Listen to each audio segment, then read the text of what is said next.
Olá, muito bom dia a você que nos acompanha pela Pop TV em Sobradinho e também em Porto Alegre. A você que me ouve na Rádio Cultural FM em Santa Catarina e no Rio Grande do Sul ou está ligadaço nos canais 2CL no YouTube. Sejam todos muito bem-vindos e bem-vindas a mais um Mercado e Investimentos. E vamos logo aos destaques desta segunda-feira, dia 13 de abril de 2026. É o seguinte, o Ibovespa, ele bateu mais um recorde na sexta-feira e o dólar fechou em queda novamente. A gente vai trazer os detalhes do fechamento do mercado daqui a pouquinho. Estes são os destaques do nosso portal, dentro da página de economia do iclnoticias.com.br.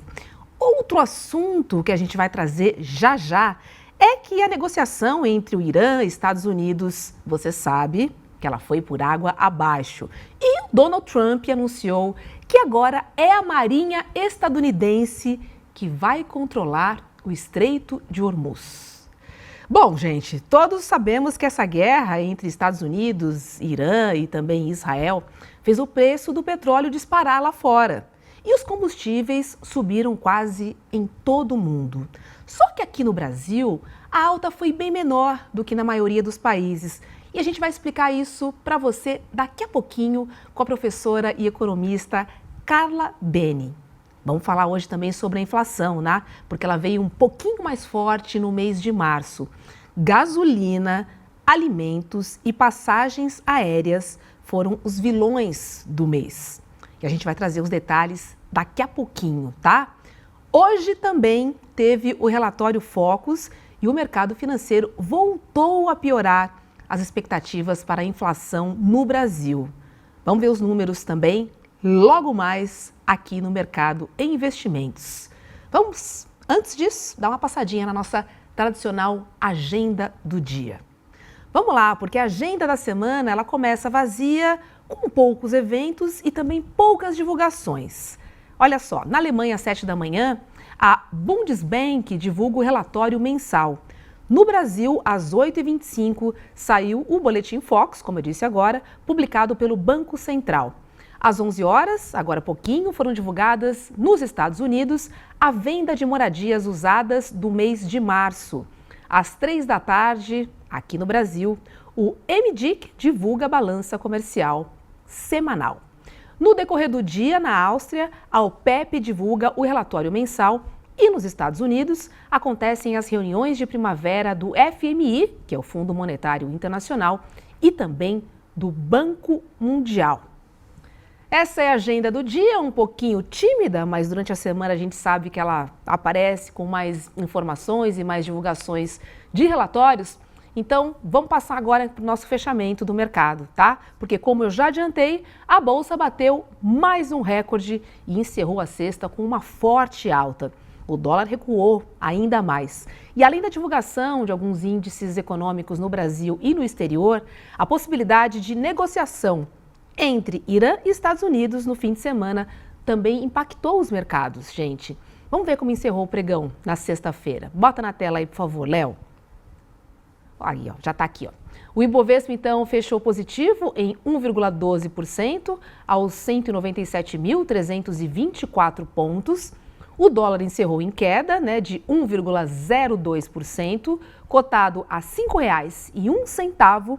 O S&P, ele ficou negativo em 0,11% e a Nasdaq subiu 0,35%. Então tivemos de negativo o dólar e também o índice do Standard & Poor's 500.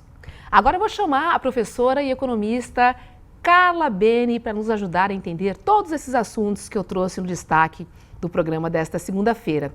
Bom dia, professora, seja muito bem-vinda e olha, não dei os parabéns na sexta-feira, porque antecipado não vale, mas vou dar os parabéns hoje pelo seu aniversário. Tudo de bom, saúde, alegria e prosperidade. Obrigada, Roberta. Muito obrigada a todos. É sempre um prazer estar aqui com vocês. Vamos lá, professora, porque o presidente Donald Trump ele anunciou no domingo o fechamento, o bloqueio do Estreito de Hormuz. A medida, a gente sabe, vem após o fracasso das negociações com o Irã e o principal entrave, segundo Trump, é o programa nuclear iraniano. Essa é a grande desculpa usada pelo presidente estadunidense para iniciar essa guerra. Bom, O fracasso da negociação não foi surpresa, né? Afinal, tanto os Estados Unidos quanto o Irã estão numa disputa aí de forças, né? E narrativas, inclusive, de quem ganhou essa guerra. E por conta disso, o preço do petróleo já volta a subir após as declarações de Trump de ontem, principalmente. E a pergunta é a seguinte, professora: esse abre e fecha, né, no Estreito de Hormuz, ele pode chegar a gerar um choque duradouro nos preços do petróleo? Ou a gente está diante de uma reação mais emocional dos mercados por conta, inclusive, dessa instabilidade? Bom, aqui nós temos várias questões. Primeiro, que a gente está sempre falando de uma triangulação que a gente não pode esquecer Israel no meio dessa questão. Então, a negociação feita entre o Irã e Estados Unidos fracassou, Israel fez um bombardeio enorme no Líbano, então essa discussão ela se desmonta e agora ela se reconfigura numa outra esfera completamente diferente, porque quando você fala que Estados Unidos controlarão o Estreito de Hormuz, eles controlarão as duas laterais, isso nunca foi feito. Quer dizer, quanto que o governo americano vai conseguir fazer de manutenção, inclusive porque isso é uma despesa gigantesca para o governo e isso requer um apoio político muito forte. Então, dentro dessa movimentação, a gente, além do fracasso da negociação anterior, Roberta, a gente criou uma outra esfera que a gente não tem ideia, nunca aconteceu isso antes, a gente ainda não sabe como que isso vai ser, como que vai proceder e quanto tempo que isso vai durar. Mas o que a gente sabe hoje é, se realmente essa estrutura for feita como se fosse um bloqueio mesmo, com os navios americanos impedindo a saída e a passagem, isso vai dificultar o comércio internacional do Irã e o comércio internacional dos países aliados. Por isso que, para além da questão do petróleo, nós também teremos a questão central aqui, que é uma discussão muito importante, que são os fertilizantes, Roberto. Porque sem fertilizantes, os países não conseguem se organizar nas próximas safras. E aqui o Brasil será muito prejudicado. Por quê? Porque como a China está comprando soja do Brasil em vez dos Estados Unidos, aqui também há uma segunda intenção de dificultar essa entrada de fertilizantes para que a China compre soja dos Estados Unidos. Então eu acho que o buraco literalmente aí é mais embaixo. Pois é, de longo prazo, né, professora? A gente está falando de safras e quando a gente fala em safra, a gente está fazendo uma projeção aí também para o futuro. Agora, esse cenário de tensão, né, entre Estados Unidos, Israel e também o Irã, ele vem sacudindo de fato, né, como a senhora disse, o mercado internacional de energia também. Isso desde fevereiro. Tanto que o petróleo ele ficou mais caro e os combustíveis subiram em praticamente todos os países. O Brasil, obviamente, que também sentiu esse impacto, né? A gasolina e o diesel ficaram mais caros e isso influenciou, inclusive, a inflação daqui. Só que, quando a gente compara com o resto do mundo, o aumento no nosso país ele ficou bem menor. Isso é o que diz o levantamento feito pelo portal Global Petrol Prices entre o fim de março e o início de abril. Olha só o que diz esse levantamento. De 128 países analisados, o Brasil aparece apenas na 90ª posição no ranking de alta da gasolina.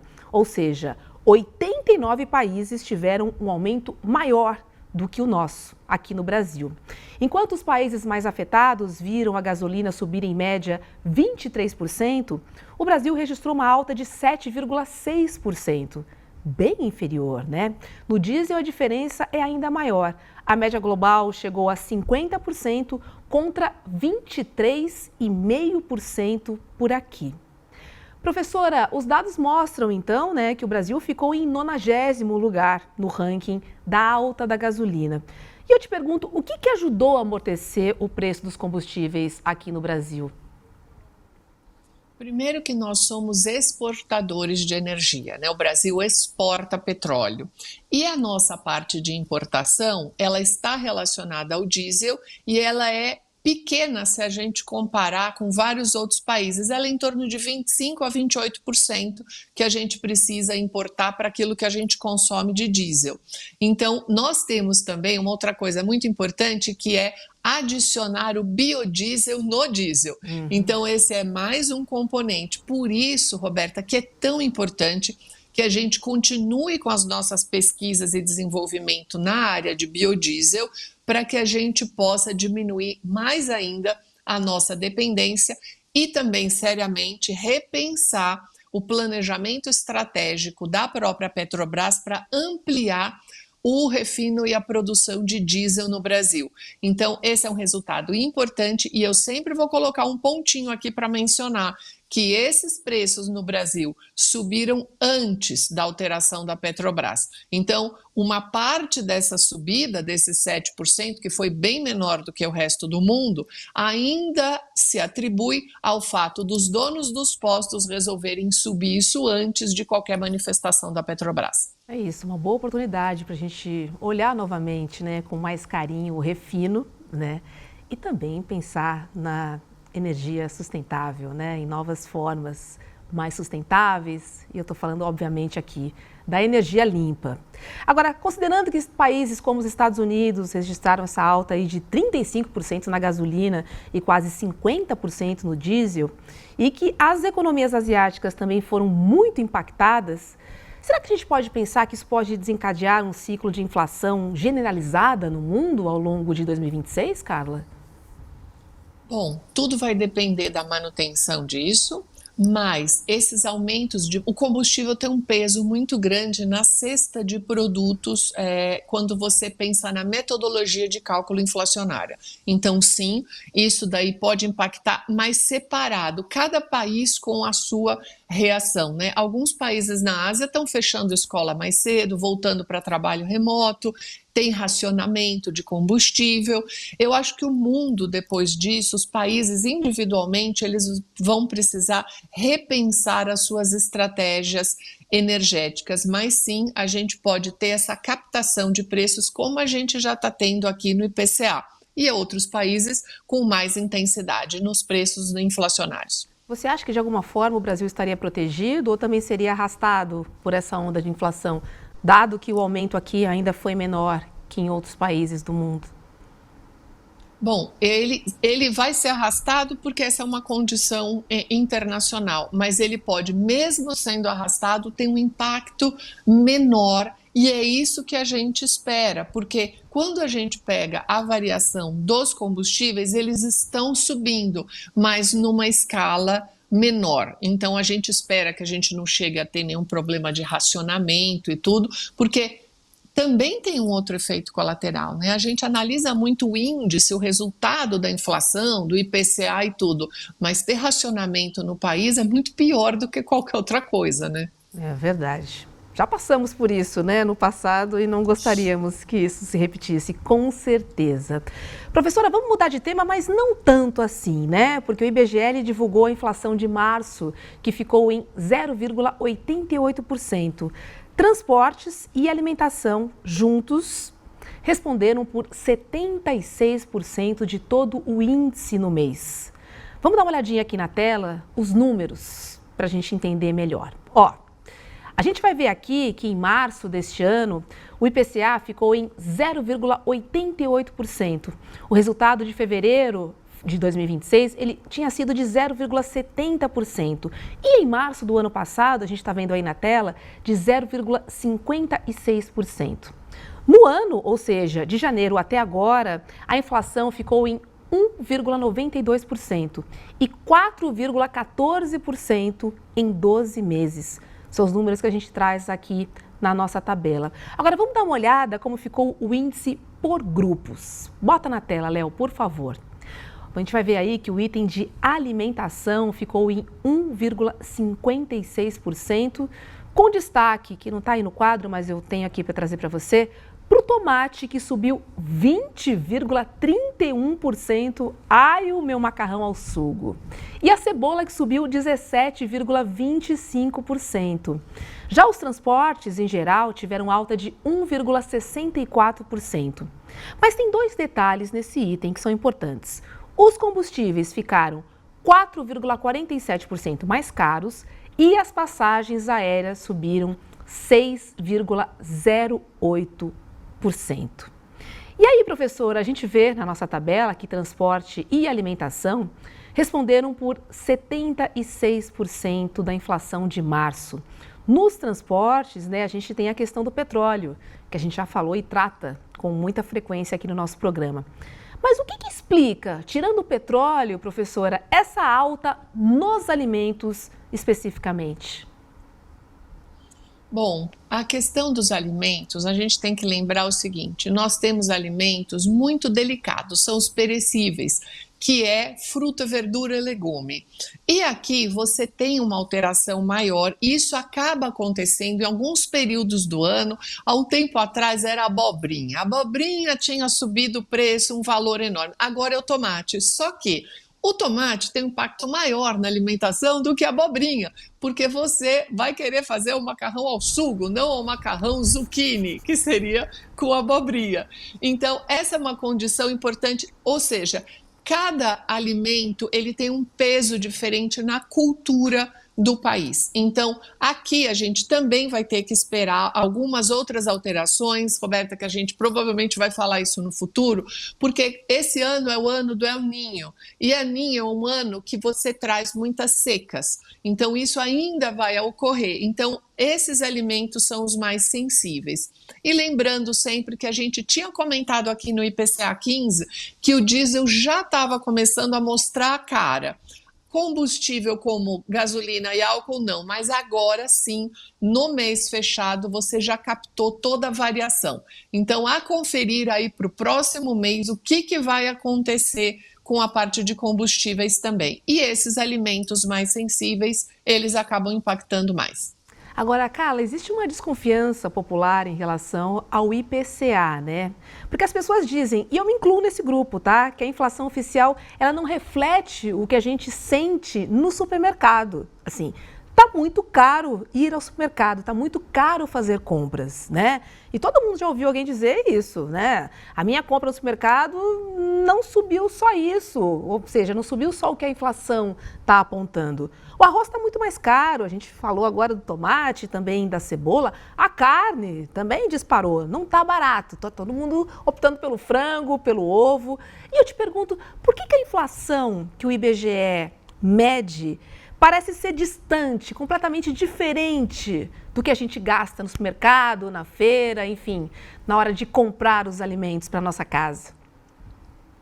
Olha, esse tema é tão maravilhoso que eu acho que valeria outro dia a gente voltar com ele e eu trabalhar os índices com vocês para a gente poder tirar essas dúvidas, porque o que acontece? Uma coisa é o resultado metodológico, há uma metodologia de cálculo do IPCA. Então, o IPCA, ele abraça um arco de renda de 1 a 40 salários mínimos, Roberta. Então, lá entram muitos serviços. Entra a passagem aérea, entra a matrícula de escola particular, entra cabeleireiro, barbeiro. Então, o que acontece? Você acaba tendo uma análise da inflação urbana, e ele também é reflexo das maiores capitais do país. Então, o IPCA, se você olhar ele no fechado, que são mais de 450 itens, e pensar só na lista do supermercado que você faz, dá uma distorção. Até porque tem itens na lista do supermercado que podem não estar especificamente lá na lista do IPCA. Então, o fato do IPCA não representar a sua compra do mercado está correto. Não é para ele fazer isso. O IPCA é uma média de aproximação da maioria das famílias, lembrando que o A do amplo são serviços e tem muito serviço dentro do IPCA. Mas esse tema é espetacular, porque quanto mais a gente entende a metodologia de cálculo, menos a gente desacredita o índice, porque a gente tem um grande problema, que é o seguinte: quando o IBGE publica o IPCA, você tem uma grande parte das pessoas, e é totalmente compreensível, que elas digam: ah, isso daí é mentira, não reflete a minha vida. para refletir a sua vida, você teria que fazer o cálculo da sua inflação pessoal, mas ele serve como uma referência e até para correções de contratos. Mas esse tema é maravilhoso, dá muito pano para manga. Nossa, adorei esse tema. Acho que a gente pode trazer aqui no Mercado de Investimentos com certeza, porque todos nós vamos ao supermercado. E assim, esse é um tema que impacta muito a gente e às vezes a gente não tem como explicar, né? Porque os números a gente vê e o dinheiro que a gente gasta a gente sente. Então, assim, é na pele, né, que a gente trata a nossa economia. Agora eu quero trazer um outro índice também para a nossa conversa, que é o INPC, que ele subiu em março 0,91%, né? Acima dos 0,88% do IPCA que eu estava comentando aqui. É importante também a gente acompanhar o INPC quando a gente fala dessa economia doméstica, assim, qual o impacto dela de fato sobre esse aumento nos consumos? Esse é um índice importantíssimo, porque o INPC ele vai de 1 a 5 salários mínimos. E este é o índice oficial de correção do salário mínimo. Então, o INPC, quando ele sobe acima do IPCA, o peso dos alimentos é muito maior. Então, inclusive, a gente pode, se um dia a gente quiser tratar do tema, a gente poderia trazer aqui o material do IPEA, do Instituto de Pesquisa Econômica Aplicada, que tem inflação por faixa de renda. Então, nesse caso específico desse mês, a menor faixa de renda está tendo um impacto maior da inflação porque alimentos e bebidas têm subido. Em outros meses ou em outras situações, a maior faixa de renda acaba tendo uma inflação maior se o aumento de serviços for muito grande. Então, sim, acompanhar o INPC é importantíssimo. Muito bom, Carla. Estou acompanhando aqui no nosso chat. O Paulo Moraes está dizendo: em Fortaleza, a carne está entre R$70 e R$80. E já avisaram que vai aumentar novamente. Pois é, o preço está caro e a gente pode trazer um programa temático sobre isso. Agora, professora, a gente já falou sobre a alta, né, do índice geral, falamos da alta dos combustíveis, também dos alimentos. Agora, me diga pelo menos uma notícia boa desse IPCA de março, por favor. Existe algum índice que ajudou a segurar? No caso de... eu preciso antes responder a questão da carne. Eu vou dar uma notícia para todo mundo que não tem a ver com as questões climáticas, nada. Ano eleitoral e Copa, a carne sobe. Então, para todo mundo que estiver no chat, prepara o bolso, porque é muito churrasco ao longo do ano, por causa das campanhas eleitorais, churrascada para pedir voto, e por um outro lado, Copa do Mundo, churrascada uma atrás da outra. Então, essa é uma curiosidade para vocês. Todo ano eleitoral com Copa, a carne sobe, independente de qualquer coisa. Todo mundo dá uma puxada no preço porque sabe que vão comprar. Então, essa fica a dica para o nosso ouvinte aqui no chat. E quando a gente pensa, essa é muito interessante. Vamos fazer churrasco de abobrinha não é uma notícia e berinjela. Boa. Pronto, vamos mudar isso aí. Exatamente, não é uma notícia boa, mas é o que tem. Agora, quando a gente vê algumas outras questões de despesas pessoais, por exemplo, isso daí teve uma melhora, então isso acabou dando uma segurada. Mas a composição do que subiu muito mais. Então é por isso que você teve digamos assim, esse reflexo. Mas, sobre a outra ótica, os outros itens de grupos, por exemplo, eles tiveram uma questão menor, comunicação, despesas pessoais.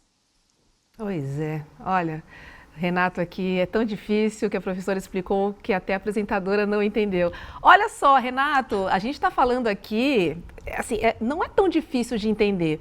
O que a gente está tratando aqui é que o dinheiro que você gasta no supermercado, ele é sentido de uma maneira muito mais perversa do que os números da economia dizem pra gente. Porque não adianta a gente dizer que a economia vai bem, que o desemprego caiu, se a gente tem 5 pessoas desempregadas na nossa casa, por exemplo, né? Porque esse índice, ele é positivo, mas ele não reflete na minha família. E o mesmo diz sobre a inflação, quer dizer, a inflação tá baixa, mas a gente não sente isso no supermercado, tá caro. A carne está cara, o tomate subiu, a cebola subiu, Renato. Então, assim, a gente tem que entender também essa diferença. Onde é que a gente consegue explicar essa economia que ela é traduzida em números, mas ela é sentida no seu bolso, no meu bolso, no bolso da Carla, no bolso de todo mundo. E é isso, Carla, vou pegar a sua dica aqui sobre o churrasco, né, já pensando na Copa do Mundo, ano de eleição, e vou trocar o meu espaguete ao sugo. Já vou pensar numa outra saída também para ver se, enfim, eu consigo controlar um pouquinho mais a minha economia lá em casa. Querida, muito obrigada, viu, por estar conosco nessa segunda-feira. Estaremos juntas ao longo da semana. Débora volta na segunda-feira da semana que vem e a gente fica aqui nessa missão. Eu fico muito bem acompanhada por você e pela nossa produtora Aline. Então, um beijo para você e até amanhã. Beijo para todos e até amanhã. Gente, economia é o dia a dia, é o que a gente gasta, é o que a gente consegue guardar, né? É a economia que a gente consegue investir, que a gente pode fazer nosso dinheiro render um pouquinho. Enfim, é importante que a gente entenda a lidar. Educação financeira é fundamental, viu? Deixa eu dar um recado aqui antes de me despedir, é que o ICL, você sabe, ontem lançou um marco na nossa história, né? Dos mesmos criadores de Vai Pra Cuba, Eduardo, e Vai Pra Argentina, Carajo, a gente estreou, né, o nosso último documentário da trilogia Vai Pra China, Eduardo. E é isso, gente, depois de desmontar as falsas narrativas sobre Cuba, que foi o primeiro documentário, e também sobre a Argentina de Javier Milei, que inclusive está em queda, né, de popularidade, o Eduardo atravessou o mundo, foi à China, mergulhar no país que se tornou um dos principais alvos de críticas, isso no cenário global, tá? E no nosso documentário original, Vai Pra China, Eduardo, você acompanha uma jornada, né, para entender, questionar e revelar que poucos mostram uma nova economia possível no presente, inclusive, não só para o futuro. E olha, para todo mundo poder assistir, se você perdeu a estreia ontem aqui, que foi um arraso, um sucesso, no dia de ontem, no domingão, às 8 da noite, a gente vai liberar o replay, tá? Da estreia do nosso documentário. Então corra e garanta o seu ingresso gratuito em iclmercado.com.br.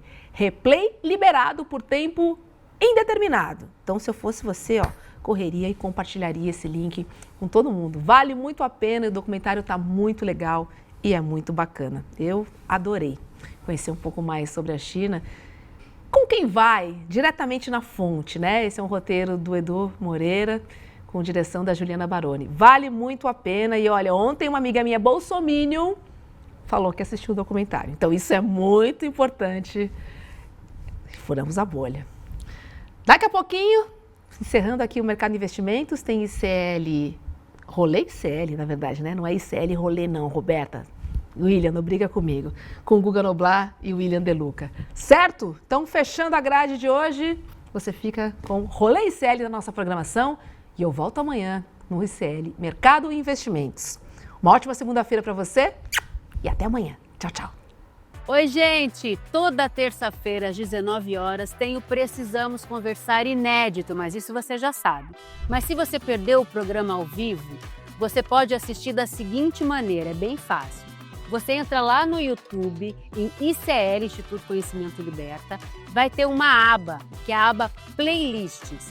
Nessa playlist você vai lá e procura por Precisamos Conversar e você pode assistir a todos os programas. O que passou e os outros da outra temporada também. Se fica à vontade, assiste no seu tempo, do seu jeito. Aqui no ICL é tudo muito fácil de encontrar. Então venha com a gente, aproveita e se inscreve no canal ICL.